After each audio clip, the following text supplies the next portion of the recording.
Buenas noches a todos. Hace unas semanas estuve hablando sobre Efesios capítulo 1, que tiene que ver, o el tema de Efesios es la iglesia y las bendiciones que Dios da a su iglesia por medio de Cristo. Y hoy quiero continuar con en esa dirección, presentándoles el libro de Efesios capítulo 2, que Pablo sigue escribiendo referente a la iglesia y a los cristianos. Y quiero leer una vez todo el texto y después vamos parte por parte. La lectura de la palabra es como viajar. Cuando uno se va, por ejemplo, a Camino a Asunción y quiere llegar rápido, ¿sí? Le mete pata, ponerle 120, 140 y lo importante es llegar.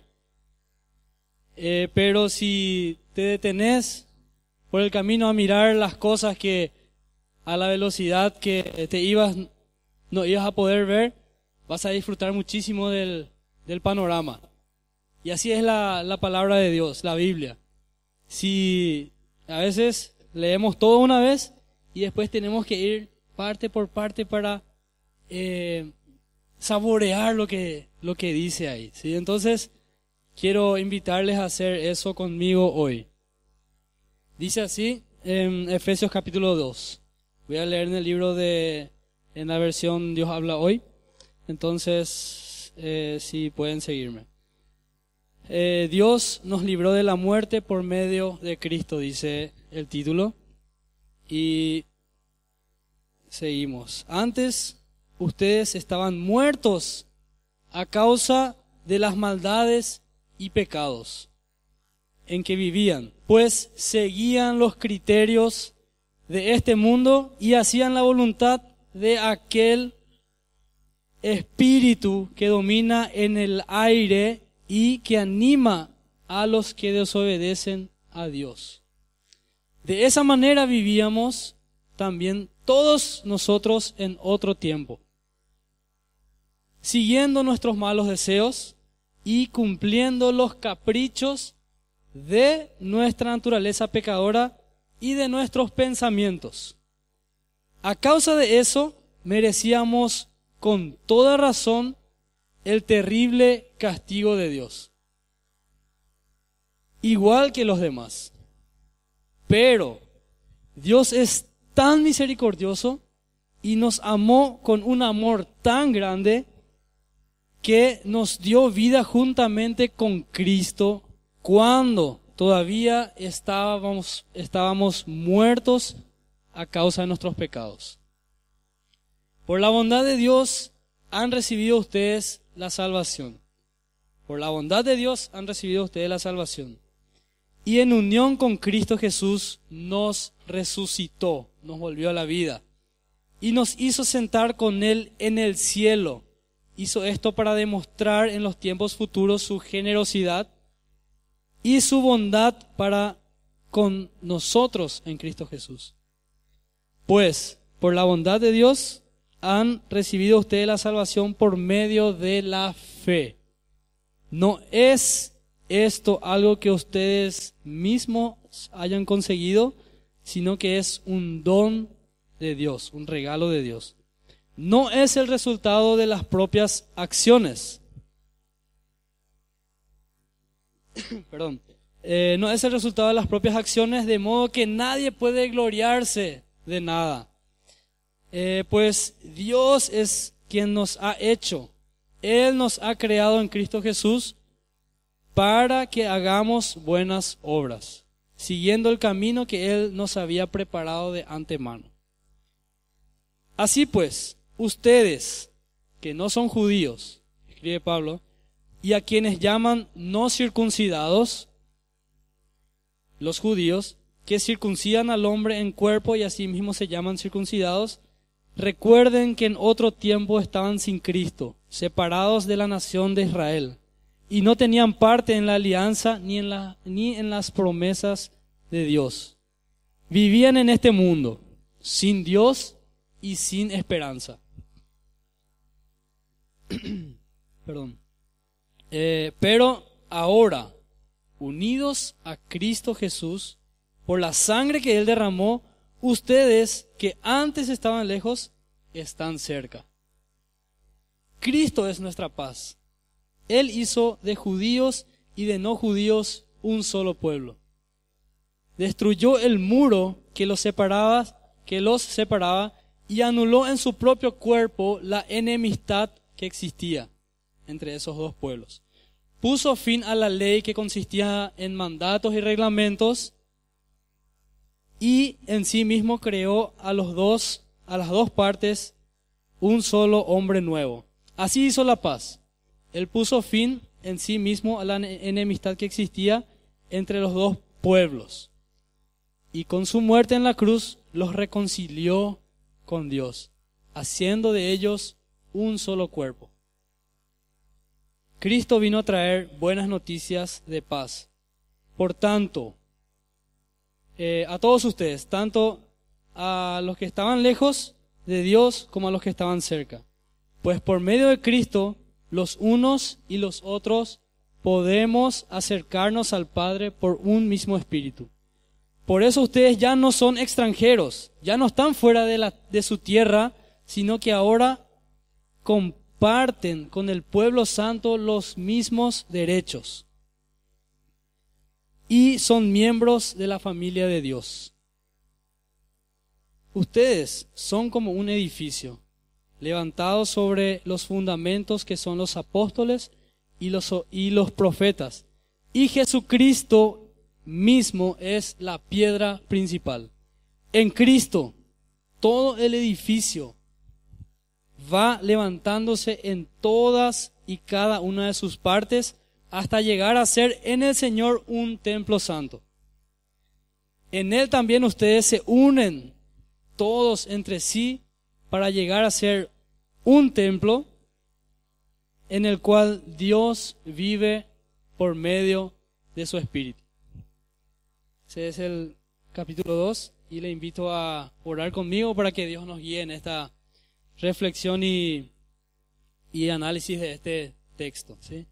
Señor, nos acercamos nuevamente a ti, Señor, para pedirte dirección, para pedirte que nos ilumines, Señor, y nos muestres qué es lo que tienes para nosotros, Señor Jesús. Te agradecemos, Señor, por llamarnos tu iglesia, tu pueblo, y traernos tu paz, Señor, por más que no merecemos. Tú hiciste todo eso, Señor, solamente por amor y por bondad. Nada por conseguir algo, Señor, sino por amarnos. Y te agradecemos, Señor, por eso. Guíanos en este tiempo, Señor, y que tu presencia siga fuerte en este lugar, Señor. Que tu presencia siga fuerte en tu iglesia. Amén. Bueno, en el versículo 1 dice: antes ustedes estaban muertos a causa de sus maldades y pecados en que vivían. Y acá vemos dos palabras: maldades y pecados. O sea, antes estábamos muertos. ¿Qué quiere decir eso? Que ¿cómo se puede explicar estando vivo como cuerpo, seguimos muertos o estamos muertos? Eso es que nuestra naturaleza pecaminosa, o sea, nuestra naturaleza como hombre, se destruyó y se cambió al pecar al principio, ¿sí? Entonces, todos nacemos con esa naturaleza pecaminosa. Todos vivimos muertos hasta el momento en que nos encontramos con Cristo y aceptamos su mensaje. Antes de eso, estamos muertos en nuestras maldades y pecados. Y la Biblia traduce pecado, en griego se escribe hamartía, Y en la Biblia se traduce eso, o sea, si vamos a hacer la traducción directa, es errar al blanco, errar el propósito. Entonces, ¿el pecado qué es? Errar el propósito por el cual fuimos creados. ¿Sí? Y Dios nos creó con un propósito. Y si no vivimos según ese propósito, vivimos en pecado, estamos muertos. ¿Sí? Si no vivimos según ese propósito que Dios tiene para nosotros, estamos muertos. ¿Sí? Seguimos. Pues seguían los criterios de este mundo y hacían la voluntad de aquel espíritu que domina en el aire y que anima a los que desobedecen a Dios. Acá habla de criterios de este mundo. ¿Cuáles son los criterios de este mundo? ¿Cuáles son la manera que el mundo te dice para vivir? ¿Sí? ¿Cuáles son las tendencias? ¿Y quién es el espíritu que domina en el aire y que anima a los que desobedecen a Dios? Ese espíritu habla ahí del enemigo, de Satanás mismo. Y Satanás es muy astuto, ¿sí? Nunca tenemos que descuidarnos de ese personaje porque es un ser muy astuto. Tal vez él no se va a ir personalmente a atacarte, sino más bien ataca el sistema. Y si ataca el sistema, todo se ve afectado, ¿sí? ¿Y cuáles son los criterios de repente de este mundo? Hoy en día están lo que es la ideología de género, que también las mujeres feministas hacen huelgas o qué sé yo para que el aborto sea permitido, ¿sí? Y de repente la gente quiere amigarse con esta clase de gente y permite ciertas leyes o cambia ciertas leyes a ese favor.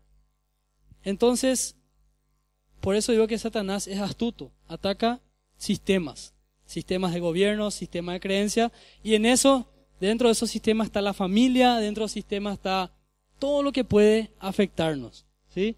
Entonces,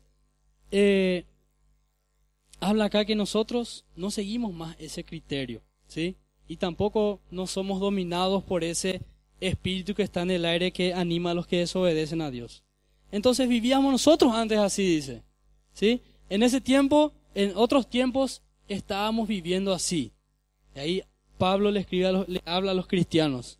Antes, cristianos, ustedes estaban viviendo de esa forma. Hacían lo que querían, vivían como querían, y ustedes, chochos de la vida, haciendo lo que les gustaba. Siguiendo nuestros malos deseos y cumpliendo los caprichos de nuestra naturaleza pecadora y de nuestros pensamientos. Dicen en una parte de la Biblia que nuestros pensamientos son muy engañosos y que tenemos que cuidarnos de esto, ¿sí? Muchas veces tenemos que luchar con nosotros mismos para salir de algo, o si estamos en una tentación, tenemos que luchar nosotros mismos y con la ayuda de Dios, claro, para salir de eso. Porque dice la Biblia, Dios no tienta a nadie, ¿sí? Y tampoco no tenemos pruebas que no podemos pasar. Solamente somos es culpa de nuestra naturaleza pecaminosa. Entonces, antes vivíamos así, seguíamos todo lo que queríamos, hacíamos todo lo que queríamos y vivíamos estando muertos. Vivíamos sin Dios. Y acá viene otra parte, pero Dios, sigue todavía esta. De esa manera vivíamos también todos nosotros, siguiendo nuestros malos deseos y nuestra naturaleza pecaminosa, y a causa de eso merecíamos con toda razón el terrible castigo de Dios. Y si pensamos bien, hasta ahora lo merecemos, ¿sí? Si pensamos en nuestras obras o nuestros logros, hasta ahora merecemos el castigo de Dios, me imagino. Pero, sigue diciendo acá, y acá hay otro punto, Dios es tan misericordioso y nos amó con un amor tan grande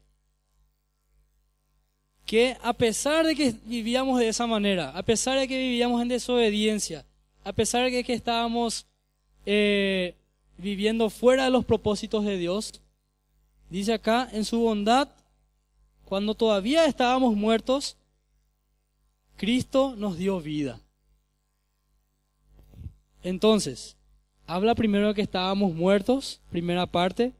Segunda parte, va cambiando va llevando a otro tema que es Dios en su bondad nos rescató. ¿Sí? Nos agarró y nos sacó de esa manera de vivir. Nos rescató de esa forma de vivir. Y nos dio salvación. Y nos dio libertad. Entonces dice, por la bondad de Dios han recibido ustedes la salvación. Habla otra vez acá de la bondad de Dios. ¿Qué es la bondad? ¿Qué es bondad de Dios acá? ¿De qué habla? Habla de lo bueno y lo calidad que es Dios, ¿verdad? En palabras simples, ¿sí? Lo calidad que es Dios, que a pesar de que no merecíamos, Él se agachó, nos rescató y nos sacó del pozo. Y nos dio salvación. ¿Y de qué nos salvó? Del pecado. ¿Y qué era el pecado? Errar el blanco. Vivir fuera del propósito de Dios. Entonces, yo a veces no puedo entender ese amor que me tiene o que nos tiene Dios, que a pesar de que nosotros fallamos y fallamos y fallamos, Él nos devuelve al camino, ¿sí? Él nos agarra, no nos juzga y nos devuelve al camino, ¿sí? Dice, y en unión con Cristo Jesús nos resucitó, nos dio vida otra vez. Estábamos muertos y Él nos resucitó. Y tengan en cuenta que acá, cuando habla de muerte y de resurrección, Pablo habla de nuestro espíritu, ¿sí? Pablo habla de nuestra alma, de nuestro ser interior. A eso se refiere cuando habla de muerte y resurrección, ¿sí? No es que antes éramos zombies y ahora ya no somos zombies, ¿verdad? Sino que habla del espíritu, de nuestra alma. Y así es Dios en su bondad. Entonces nos tomó de la mano y nos hizo volver hacia Él, hacia su propósito. Y más todavía, ¿qué dice acá? Nos resucitó y nos hizo sentar con Él en el cielo. ¿Sí? Nos hizo sentar. Imagínense ahora en una mesa, estando compartiendo y Jesús está ahí, la presencia de Dios está ahí y nosotros compartiendo un asado o no sé, algo que les gusta, ¿verdad? No sé si se pueden imaginar eso, estando con Jesús, sentir la presencia total, entera de Dios ahí y compartiendo con Él. Y eso nos hizo Dios, eso nos regaló Dios. Hizo esto para demostrar en los tiempos futuros su generosidad y su bondad para con nosotros en Cristo Jesús. Vuelvo a repetir eso, Pablo, ¿sí? Pues por su bondad, por la bondad de Dios, han recibido ustedes la salvación por medio de la fe. No es algo que ustedes mismos hayan conseguido, sino que es un don de Dios. Y muchas veces la gente confunde eso. Piensa, si yo hoy camino gateando de aquí a 20 kilómetros, seguramente Dios me va a tener en cuenta porque hice un esfuerzo muy grande, ¿sí? O si pienso, o si digo, si yo voy a leer toda la Biblia de punta a punta en un mes, seguro que Dios va a tenerme en cuenta y ahí va a hacer algo por mí. O si me sé o si me sé muchos versículos de memoria, o O si digo, ahora me voy a estudiar la Biblia, voy a dejar todo y me voy a estudiar la Biblia para que Dios se fije en mí. Para que Él vea lo guapo que soy. Pero acá Pablo dice, tranquilo amigo, dice, ¿verdad? No es por lo que vos conseguiste que Dios te salvó, sino que es por tu fe. Porque creíste y agarraste esa fe. Por eso es. O sea que nadie es mejor o peor que el otro, ¿sí? Sino que para Dios, para los ojos de Dios, todos somos iguales y merecemos, o no es que merecemos, pero tiene ese amor por rescatarnos. Cualquiera, ¿sí? Así que no hay distinción. Entonces, sigue diciendo acá, no es el resultado de las propias acciones. No es algo que yo estoy haciendo, por eso, porque hago buenas obras soy salvo. Sino, de modo que nadie puede gloriarse de nada. Entonces, no, nadie puede creerse o hacerse o enorgullecerse por lo que él hizo, ahora es salvo. Porque, o piensa, bueno, ahora me bauticé, seguramente soy salvo. No es así. No es por lo que vos hiciste. Es por la iniciativa de Dios. Y siempre tenés que recordar eso. Es por la iniciativa de Dios. Entonces, si sos parte de la iglesia de Dios o el cuerpo de Cristo, es por la iniciativa de Dios.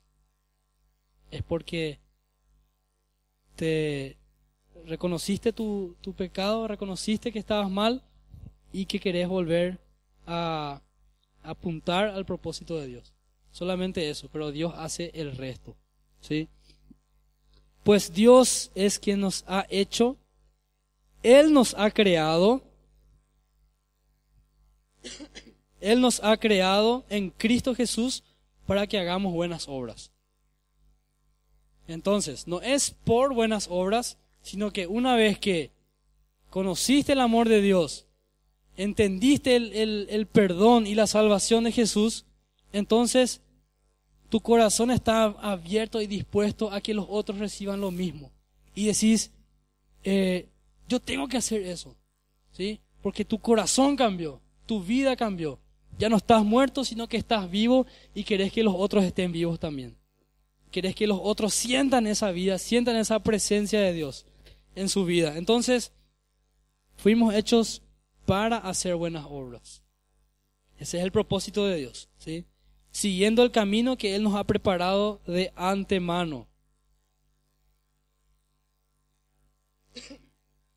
Después, vamos a otro punto que habla de que Dios separó la enemistad que había entre judíos y no judíos.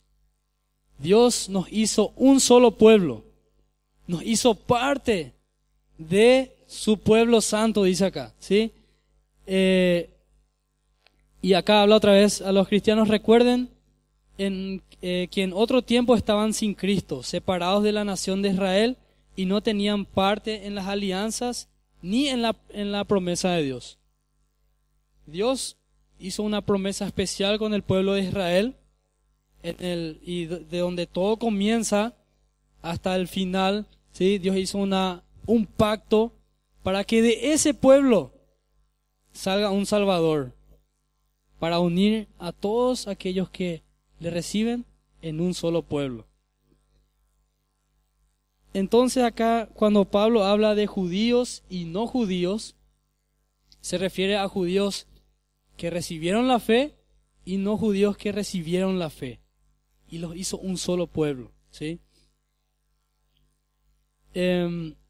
Entonces, vivían en este mundo sin Dios y sin esperanza. O sea, si vivís sin Dios, vivís sin esperanza. ¿Por qué? Porque el único que puede satisfacer todas tus necesidades es Dios. Es por medio de Cristo que puedes satisfacer tus necesidades. No hay nada que pueda completar eso fuera de Dios. Bueno, seguimos. Pero ahora, unidos a Cristo Jesús, por la sangre que Él derramó, ustedes que antes estaban lejos, ahora están cerca. Por la sangre de Jesús. Cristo es nuestra paz. Cristo es esa paz que llena todo. No vas a encontrar otro lado una paz que realmente te hace sentir bien. Cristo es nuestra paz. Él hizo de judíos y de no judíos un solo pueblo, como ya dije, y destruyó el muro que los separaba. ¿A qué se refiere este muro? Los judíos antes tenían, cuando habla ahí, habla de leyes y toda la ley mosaica, toda la ley de Moisés y otras cantidad de leyes que tenían los judíos que hacían que entre los judíos y los no judíos haya una gran diferencia, ¿sí?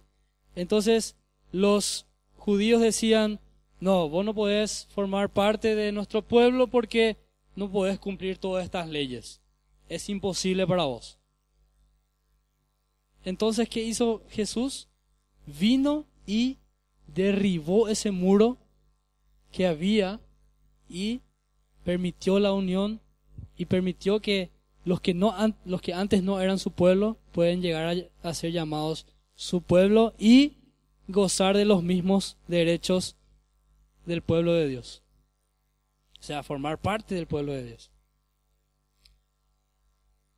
Él puso fin a la ley que consistía en mandatos y reglamentos, ¿sí? Por eso antes dice, no es por obras, no es por cumplir ciertos mandatos o por cumplir ciertos reglamentos, sino que es por gracia, ¿sí?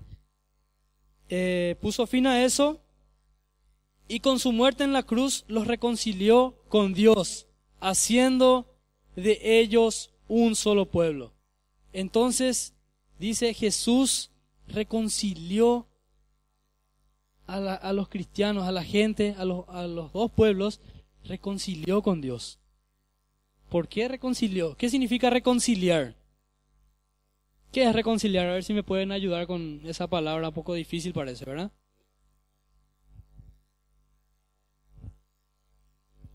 Ponerse de acuerdo, ¿sí? Ponerse de acuerdo, olvidar diferencias. ¿Cómo? Amigarse, ¿sí? Cuando nuestros hijos se pelean por algo, entonces nosotros hacemos lo necesario para que ellos vuelvan a reconciliarse y volver a jugar juntos, ¿verdad? Y esto que Dios hizo es mucho más grande, ¿sí? La enemistad que existía con Dios era mucho más grande. Y la única forma de reconciliar esa enemistad que había con Dios era por medio de la muerte de Jesús, por medio de del derramamiento de sangre de su Hijo. Tuvo que haber muerte para que otros tengan vida, ¿sí? Y tuvo que ser Jesús, no podía ser un simple humano, una simple persona. Tuvo que ser el Hijo unigénito de Dios. Y lo más importante, y creo que atiende acá, dice, los reconcilió con Dios, haciendo de ellos un solo cuerpo. Entonces hizo un solo cuerpo. Ahí habla de iglesia. Hablamos que la iglesia es el cuerpo de Cristo, ¿sí? Y entre judíos creyentes y no judíos creyentes, Él hizo un solo pueblo. Entonces, no es que Jesús ahora tiene dos pueblos, vamos a decirle, sino que tiene un solo pueblo. Dice en otras palabras, en otra parte de la Biblia, la iglesia es la novia de Cristo. Y está esperando que llegue el novio para que le busque y le lleve con él. Entonces, somos algo muy valioso para Dios. Como iglesia, gente, somos algo muy valioso para Dios y no tenemos que guardarlo eso para nosotros, ¿sí? Y aquellos que todavía piensan o sienten que no forman parte de esta iglesia, del pueblo de Dios, les animo a que agarren esa fe, crean y Jesús va a hacer el resto. Jesús les va a llenar con su presencia, Jesús va a cambiar todo lo malo por algo mejor, por algo bueno, y nos va a llenar o les va a llenar del Espíritu Santo. Que es algo, que es la presencia, una presencia que no se puede describir así con simples palabras, sino que es una relación con Dios. Y es una relación real, no es nada de novela ni de fantasía, es algo real, ¿sí? Es algo presente, algo inclusive diría palpable, se puede sentir. Entonces, seguimos. Por eso, por medio de Cristo, los unos y los otros podemos acercarnos al Padre por un mismo Espíritu. Cualquiera puede acercarse al Padre. No necesitas ser judío o no necesitas conocer todas las leyes judías para acercarte a Dios. Dice cualquiera. Eso es gracias a Cristo, ¿sí? Entonces no necesitamos sentir envidia, por ejemplo, de Israel porque es el pueblo de Dios, ¿sí? Nosotros también somos el pueblo de Dios. Claro que dice la Biblia que hay que tenerle consideración a Israel, pero nosotros como iglesia, como cuerpo de Cristo, somos el pueblo de Dios y tenemos el mismo valor que tienen los judíos. Eso es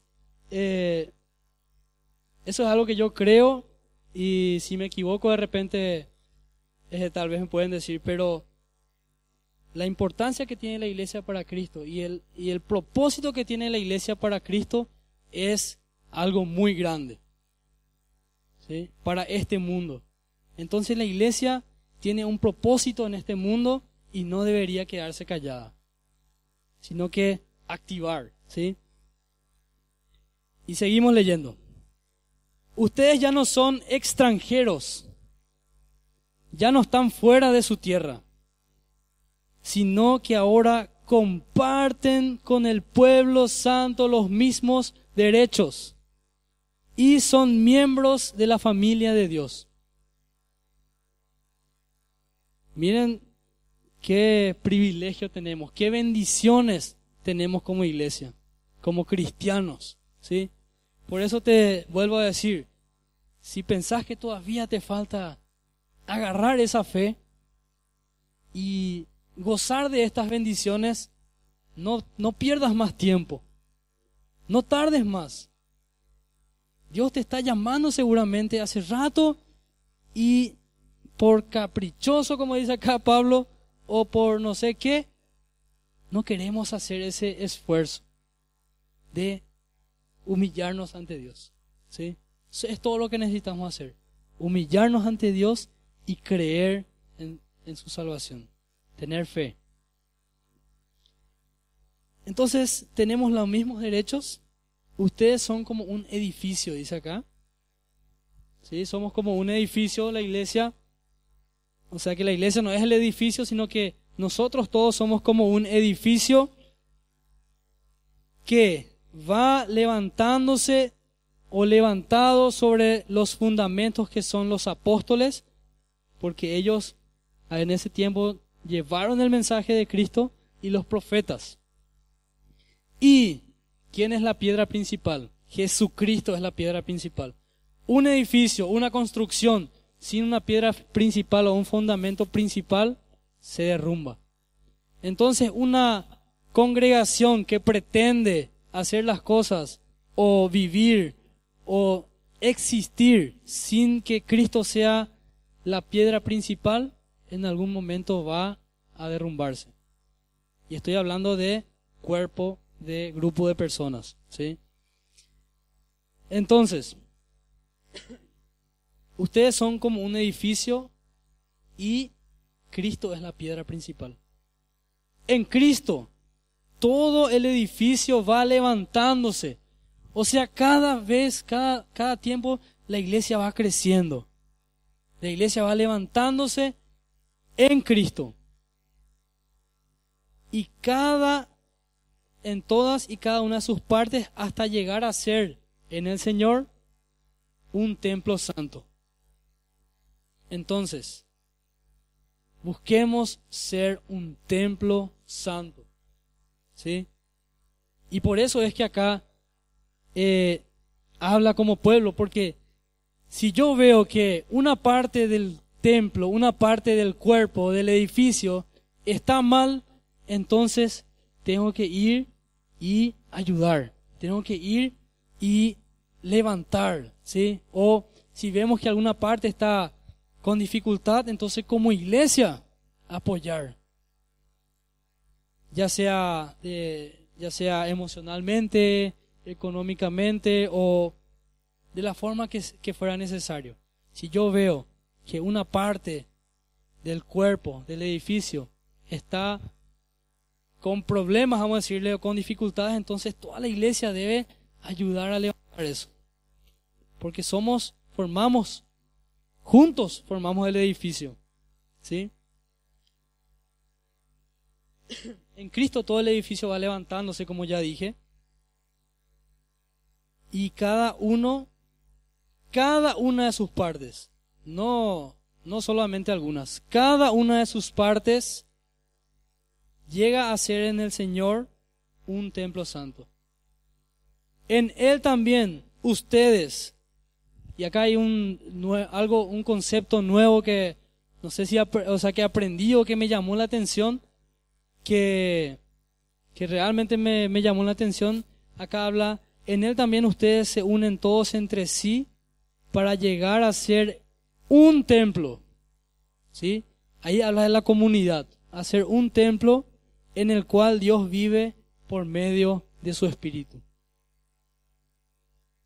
Siempre escuchamos, mi cuerpo es templo del Espíritu Santo, ¿sí? Pero acá también dice, la iglesia es templo del Espíritu Santo. Es el lugar donde habita el Espíritu Santo. Es el lugar donde está Jesús, la iglesia, ¿sí? La comunidad de creyentes. Ese es el templo también donde Jesús habita, donde Jesús quiere estar, donde Jesús desea con todo su corazón estar. Y no tenemos que ser caprichosos, ni reacios, ni orgullosos para no permitirle al Espíritu Santo hacer su obra. Tenemos que estar abiertos y de corazón decirle, Señor, estamos acá como iglesia y queremos tu presencia y queremos que habites, que vivas en nosotros para que podamos, Señor, impactar a los demás. Porque, vuelvo a repetir, la iglesia, la comunidad de creyentes, tiene un propósito muy grande en esta tierra y no podemos descuidar ni hacernos del desentendido de ese propósito. No tenemos que callarnos, tenemos que hacer algo. Y Jesús, su Espíritu, vive en nosotros. Eso es algo que tenemos que estar animados. Somos un pueblo en Jesús, somos un pueblo que se va levantando, que va creciendo y que se va desarrollando hasta llegar a la plenitud. Y en algún momento va a venir Jesús, el novio, a buscar a su querida iglesia, a rescatar, a llevar. Y tenemos que estar gozosos que llegue ese día, no preocupados. Si estás preocupado que llegue ese día, entonces humillate delante del Señor, pedile perdón, entregale tus cargas y pedile que te salve. Él va a hacer el resto, ¿sí? Y tenemos que entender eso. Iglesia, somos agentes de cambio para este mundo. Somos agentes de cambio y tenemos que luchar contra el príncipe que gobierna las tinieblas, este aire, ¿sí? Tenemos que luchar contra eso. Contra el sistema, contra lo que puede ocurrir, ¿sí? Y ser fuertes y apoyarnos unos a los otros. Entonces, con esto quiero terminar y que pensemos en eso. Que pensemos como iglesia, el Espíritu Santo debe habitar y vivir ahí, ¿sí? Somos el templo del Espíritu Santo. Como iglesia, como comunidad de creyentes, somos el templo del Espíritu Santo. Y si querés formar parte de ese templo, anímate. El Señor te está esperando con los brazos abiertos. El Señor quiere rescatarte y quiere dejar que vivas,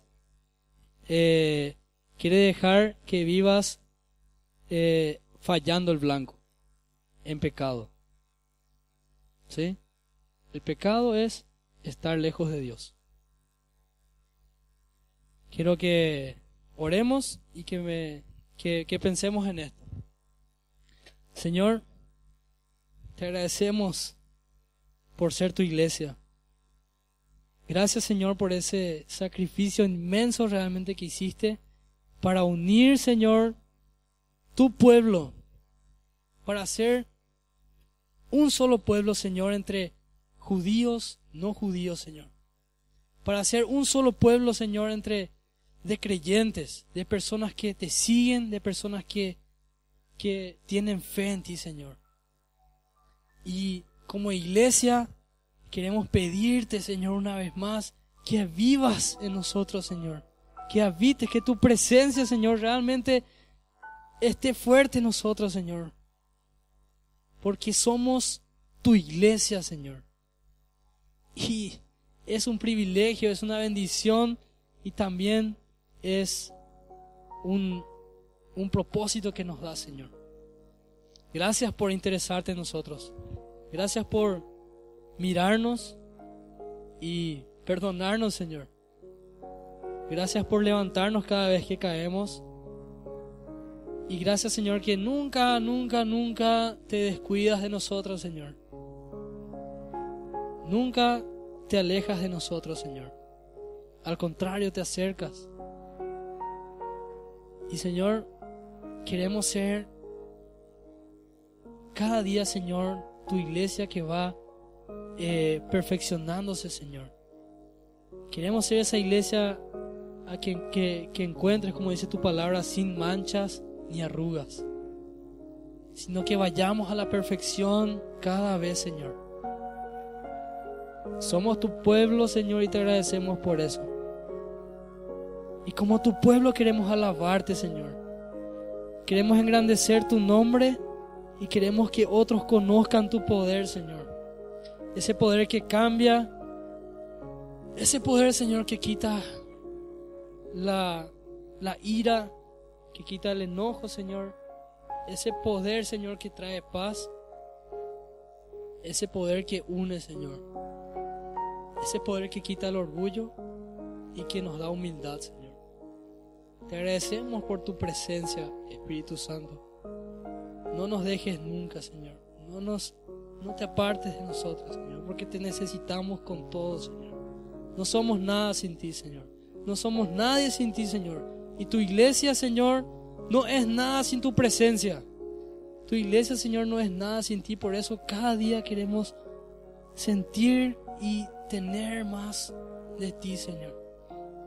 En tu nombre, Señor Jesús, queremos entregarte todo lo que somos y dejar de vivir según nuestros caprichos y nuestros propios deseos, Señor. En tu nombre oramos y te entregamos esta noche, Señor. Amén.